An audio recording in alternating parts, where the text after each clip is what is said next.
Hello, my name is Jorge Lopez. And I am Carlos Escapa. Together, we work with AWS's worldwide network of big data and machine learning partners. AWS provides a broad portfolio of managed services for data analytics, and together with our vast partner community, we can help customers build virtually any data-driven solution. In this session, we will show you how to put these services together so that you can explain them to your customers and all your stakeholders, as well as guide them on their journey from traditional architectures to data lakes and machine learning. So I think we can all agree that organizations need data not only to lead, but even to remain competitive. For instance, Aberdeen ran a study last year, and they found that organizations that can successfully manage their data and get value from it are outperforming peers by about 9% in organic revenue growth. These organizations have deployed not just traditional reporting systems, but a broader and more diverse set of analytics, including machine learning, real-time analytics, and other advanced analysis from data stored in a data lake. This helps them to identify and act upon opportunities to accelerate business growth, attracting and retaining customers, boosting productivity, proactively maintaining devices, and making informed decisions. But how do they get there? Traditionally, analytics was run through a relational data warehouse, an architecture that collects data from multiple source systems, transforms it, and aggregates the data according to a predefined schema and produces operational reports. This architecture worked well for quite a while, but it has a number of limitations. First, it was optimized for relational data sources. It is also difficult to scale. It has a rigid schema where business users need to know all the questions they want to ask beforehand. This means that new questions, adding a new metric or attribute, often takes a long time. And it requires architects to go back to the drawing board and make the necessary changes. Last but not least, traditional data warehousing is very expensive. It requires also a lot of upfront investments.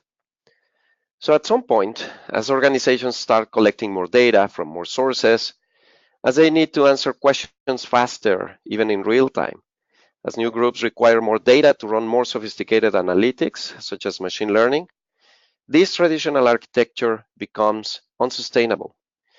And that's when we see customers looking for new approaches to get the maximum value from their data.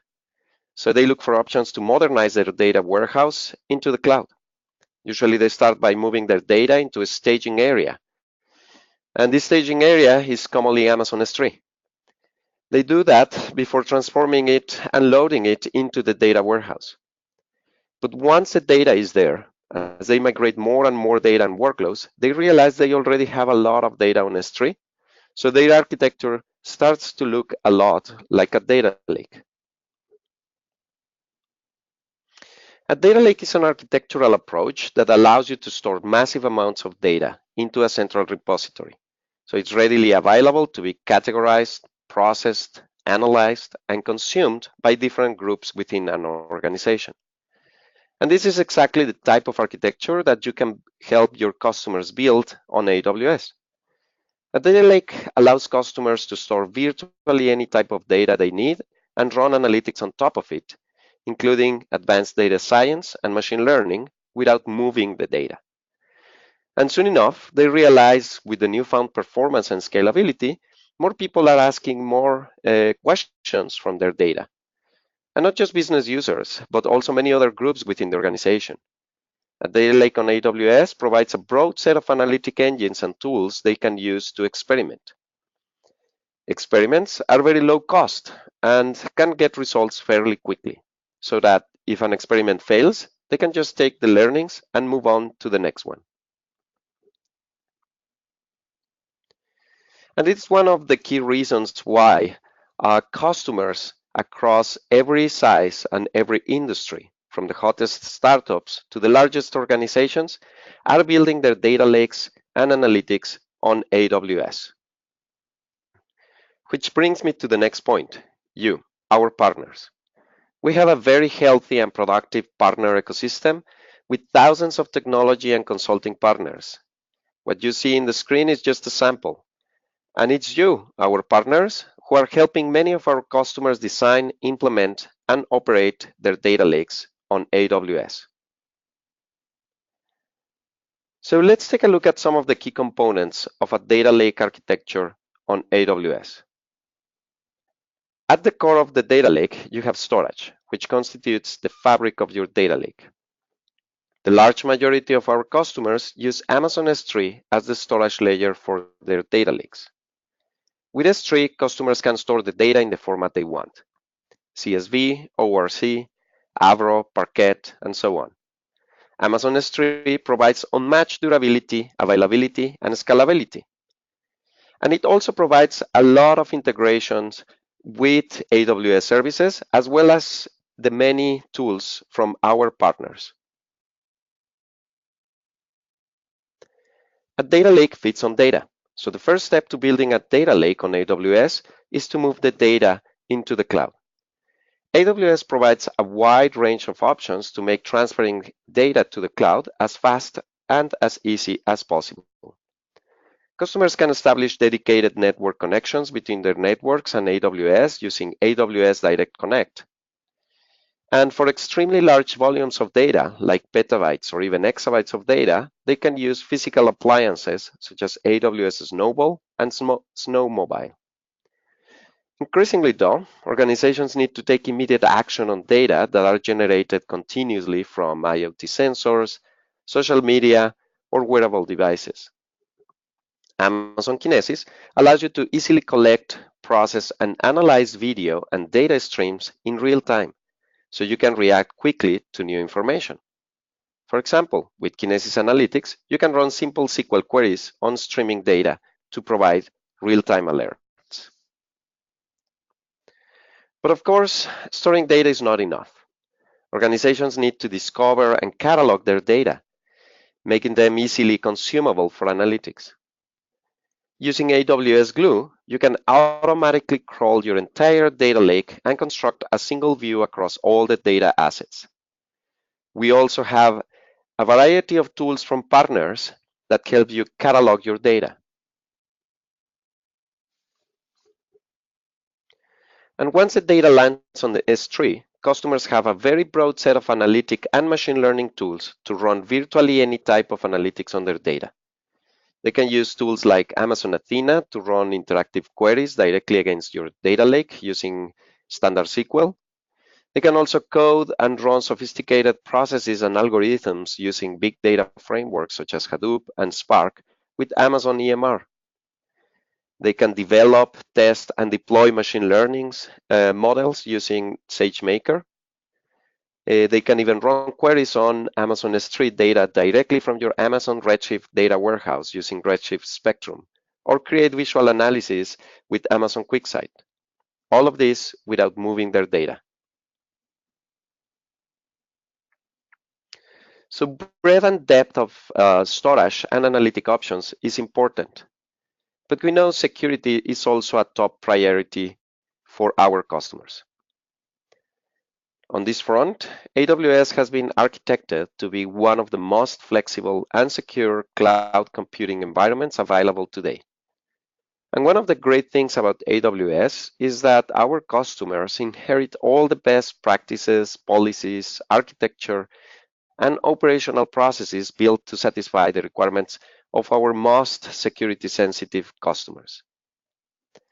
In addition to our own services for security, identification, authentication, and encryption, many of our partners here add a lot of value in areas such as application monitoring, operational intelligence, alerts, auditing, and more.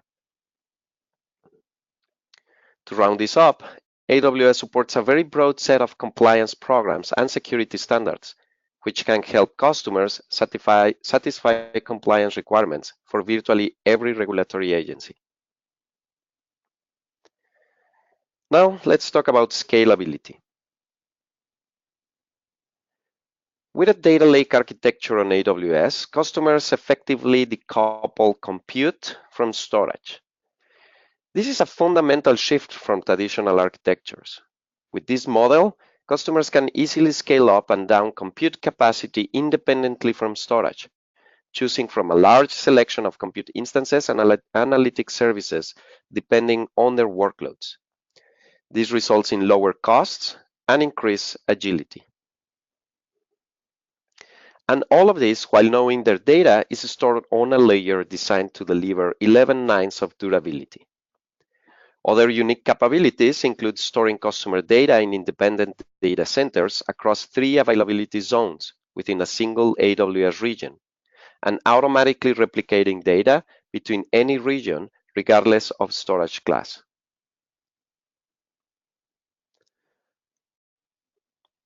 So now let's talk about cost, the ability to do more with less. With a traditional approach, you would simply size, or rather oversize, your infrastructure for maximum capacity, meaning a lot of capacity was unutilized most of the time. On the other hand, a data lake on the cloud can help you eliminate that waste and only pay for the resources that you need. This is huge for customers as they can dedicate more money to strategic data and digital transformation initiatives and less to undifferentiated infrastructure. If you are a consulting partner, think about what's best for the customers and become their strategic advisor, helping them free up more budget for digital transformation. If you are a technology partner, having a pay-as-you-go model can really help accelerate customer adoption and success. Now let me shift gears to a topic that is becoming more and more relevant: data governance. The reality is that data needs governance, and with more data comes more responsibility. So organizations are increasingly asking more questions, such as where did my data came from? Who do I share it with? What are the permitted uses for the data? How do I secure it? And so on. And with regulations such as GDPR or more recently the CCPA, the California Consumer Privacy Act, the ability to answer these questions can have a huge impact on the ability for organizations to use data as a differentiating asset, their ability to compete, and even to subsist as a company. That's why we've recently launched the new data governance category within the data and analytics competency. In this category, we will look at answering questions, helping organizations to easily identify, categorize, and secure the data they manage, including sensitive and personally identifiable information, also known as PII. AWS provides a comprehensive set of services and resources, such as Glue, Macie, KMS, IAM, to help customers discover, identify, catalog, monitor, and protect their data. In addition, partner solutions within the data governance category can help customers achieve data governance and compliance requirements to get maximum value from their data. One of the key solutions we are building on this area is a de-identified data lake. A de-identified data lake approaches the data privacy problem by de-identifying and protecting sensitive information before it even enters your data lake. By minimizing storage and use of PII, you can significantly reduce the risks for data breaches and misuse of data, as well as lowering compliance costs, all without losing the ability to understand and use your data for competitive advantage. Stay tuned for more details about this data governance initiative, and feel free to reach out to your partner or alliance manager if you would like to learn more. Thank you, Jorge. Indeed, we find talking with our customers that the machine learning development cycles are very long. From the moment that an idea is discussed to the point where a machine learning model is deployed and operationalized, at least 6 months go by, and it is often the case that it takes a year or even longer. The reason is that data scientists spend far too much time massaging and manipulating data that are fed into the algorithms. So in a way, they are doing this plumbing work instead of focusing on the selection of algorithms and ensembles of models that address the machine learning problems. And the data lakes are now beginning to provide increasing amounts of data in different sources, in different formats. We are actually turning on the lights on dark data so that data scientists can do more and more. So our objective in our solution set is to remove this heavy lifting from the normal tasks associated, for instance, with creating clusters, moving data to the clusters, doing ETL jobs, and all of those tasks related to the preparation. In addition, when you are doing data science in the cloud, you have the amazing luxury of having many different kinds of storage, many different kinds of compute options, because machine learning workloads vary a lot. It depends on the type of algorithms that you use, or the volume, the scalability requirements. And we find that customers are often very restricted when they use on-premises resources, in particular as to what kind of problems they can tackle or what kind of algorithms they can use. And by building out a data lake infrastructure and combining it with the versatility and the scalability of the cloud, we can provide a much richer environment. And this is what has given a rise to a comprehensive machine learning stack that is now available from AWS for data scientists. The stack aims to provide a set of services that can work for people in development organizations that do not necessarily have an understanding of machine learning. So we provide our neural networks as APIs in this application services layer. For those data scientists that are well-versed in machine learning development but do not know how to do data manipulation, we provide platform services to do the machine learning development. And for those practitioners that are very strong and have already several years of knowledge of both data engineering and data science, it is possible to access frameworks and interfaces directly on AWS. The population that we are serving here is obviously, we're talking about tens of millions of developers around the world that are currently developing applications and that want to use machine learning and particularly put intelligence into their applications. In terms of platform services, we're seeing that the number of data scientists at our customers is growing very rapidly. We have obviously a lot of new graduates that are coming into the market, but also we see hundreds of thousands of practitioners that have an analytics background, such as BI analysis, that are transforming their skills and becoming data scientists. These are now hundreds of thousands, perhaps there will be millions in the coming years. In terms of frameworks and interfaces, this is a relatively much smaller population. These are very difficult skills to have, people that can manipulate directly both clusters and that know machine learning algorithms. And this would be tens of thousands of people in the market. As you go and develop opportunities with partners, you will probably be working with data scientists or with developers, and we encourage you to become familiar with the platform services layer as well as the application services layer. Amazon SageMaker is AWS's flagship offering for data scientists. It provides a managed environment to do data science end-to-end without having to be knowledgeable about data engineering concepts. SageMaker is integrated directly with the S3 data lake, and from Jupyter notebooks, data scientists can access the data and build models. SageMaker comes with a complete collection of sample notebooks for the most common use cases that are found, such as recommendation engines, image processing, natural language processing as well. And it also has streaming training algorithms that allow our customers to scale from terabytes to petabytes of training data in such a transparent way that practically they do exactly the same thing as they build their models and training them without having to be at all knowledgeable about how many clusters they may need in order to scale out the training environment. With a simple method call, it is possible for a data scientist to spawn a very large set of Spark clusters in order to do the necessary training of the models. And these data scientists can leverage the training algorithms available from SageMaker natively in order to do streaming, single pass training.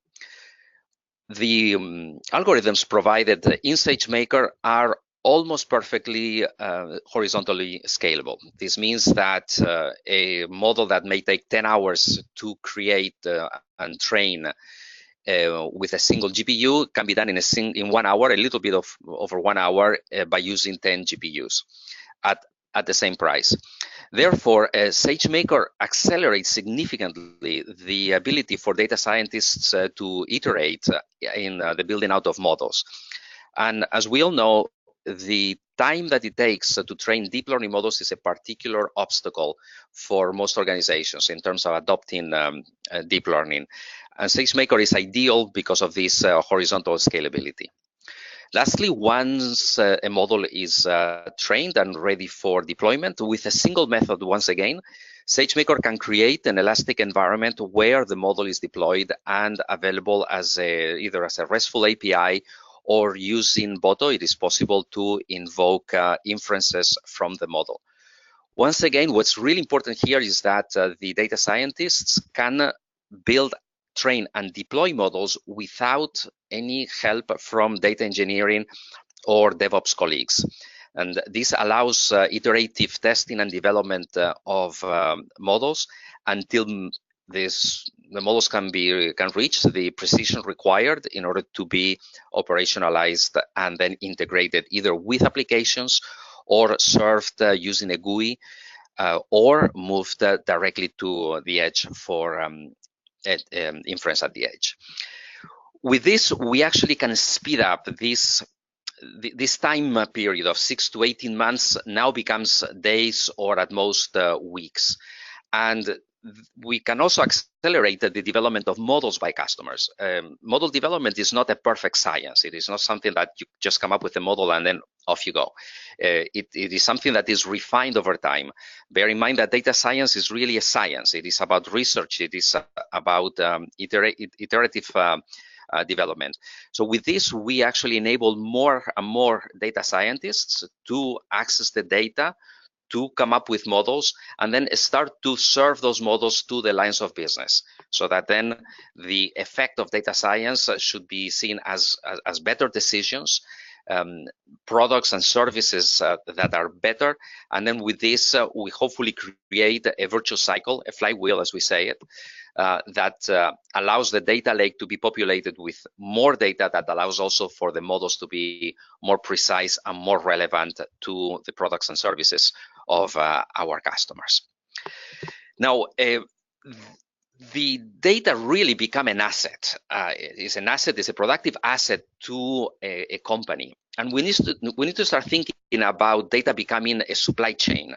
From the transactional sources of data, we were building pipelines where we create the data lake, we land the data, then we transform the data so that the data scientists can access it, and then machine learning or business intelligence, so this would be predictive or descriptive analytics, can be done in parallel from a single source of truth. Then the data scientists are able to deploy the models easily without needing DevOps support, either on the cloud or to edge devices. And this is how the entire supply chain works and comes together. Jorge and I have produced this poster that is available. The link is in the last slide of this presentation. We invite you to download this poster or print it, and then use it in your meetings so that you can provide to customers this end-to-end view of how the data lakes are built and how predictive and prescriptive analytics are put together in a single motion, in a single data flow on AWS. We have many examples of customers that are doing this, and Intuit is perhaps one of our most innovative customers, and they are actually compressing the model development cycles, in particular for fraud protection, And they're using this connection between S3 and SageMaker to compress these cycles into now under 1 week for new model development. In the case of Airbnb, we have a customer that develops a lot of recommendation engines. As you know, they personalize their offerings very, very closely. They're very close to their customers. It's something that they do very well thanks to the recommendation engines, and they use our GPU P3 instances in order to accelerate model development, and once again to go through faster iterations and be more responsive to the needs of their customers. Another customer of ours is FINRA. Now here we're talking about an extremely large scale, very elastic environment, dozens of petabytes of data growing very rapidly. They actually ingest 75 billion rows into their data lake every day. And they are using machine learning in order to expedite their ability to survey the market and identify events that may warrant investigative action every single day. Toyota is another example of our customers, the Toyota Research Institute, where they're developing technology for autonomous vehicles. Again, this is a very heavy use of deep learning with our GPU P3 instances, with which they have been able to reduce the time to train their models by 75%. And this expedites their cycles, increasing their accuracy and deploying to the cars for more testing.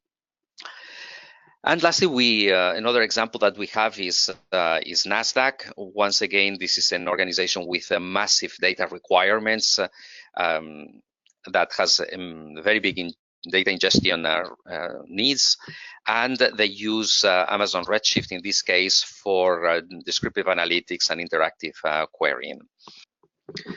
In summary, adopting data science in the enterprise is creating a significant value for our customers. Where we find the low-hanging fruit is with the recommendation engines. You typically want to work with customers in identifying decision points where you can provide an initial machine learning model that can help with a decision or reduce the risk of errors, for instance. Scoring customers, scoring leads. These are typically the first projects that you will find with customers. But try to adopt your methodology in such a way that it will scale, because once you're successful with 1 or 2 projects, you will actually find that customers want to expand the use of machine learning. And in this regard, it's really important that you start with a vision for a data lake and make a generic data lake that can be scaled up. Additional data sources can be brought in, and then data scientists can access that data lake in a self-help mode, so that you do not have any impedance in the adoption of data lake in the lines of business. You want to coach the customer also in understanding that there's going to be the opportunity to create data products. So data products, what is a data product? A data product is a product where the raw material is data. And you go to the data lake to pull that raw material, and then you manipulate it in such a way that you produce a product with it that can potentially be sold externally. And this actually is creating new lines of revenue for customers, and it's a really exciting field. And one disruption that we're starting to see here in this space is that in a relationship between a supplier and a customer, now customers are beginning to sell data back to their suppliers. Think, for instance, about retailers. They're selling POS information to their suppliers and creating a new revenue stream. So this is an exciting new possibility for your customers to get new sources of revenue. Data products are going to be a very important source of growth.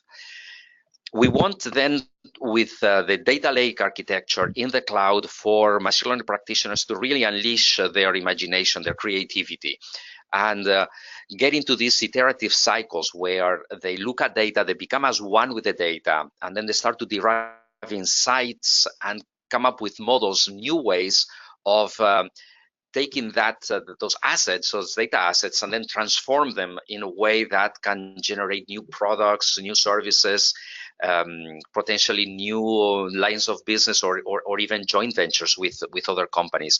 And they can start to do that without being tethered to data engineering or DevOps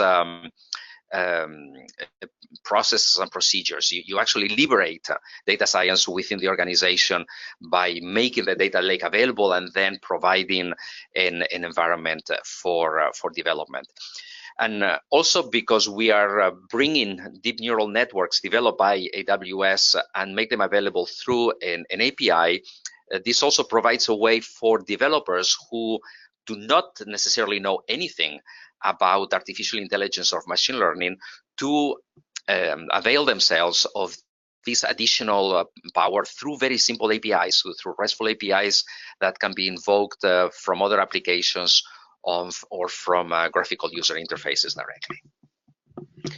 And last but not least, recent data privacy regulations such as GDPR and the CCPA are making data governance a matter of survival for organizations. What this means is with all the data that is being collected, the organizations that can effectively use data within the compliance are for sure going to outrun the competition. So within this framework, as much as we can help customers minimize the storage and the use of personally identifiable information, PII, will help them significantly reduce the costs and the risks, as well as facilitate the data governance. And before we go into questions, just a few links to keep in mind if you want to learn more. One thing I would strongly recommend is you can go and download your own copy of the poster that we showed earlier in the presentation. And you can get also some useful resources on the data and analytics competency, as well as on the machine learning competency web pages. And with that, let's open on the floor for questions.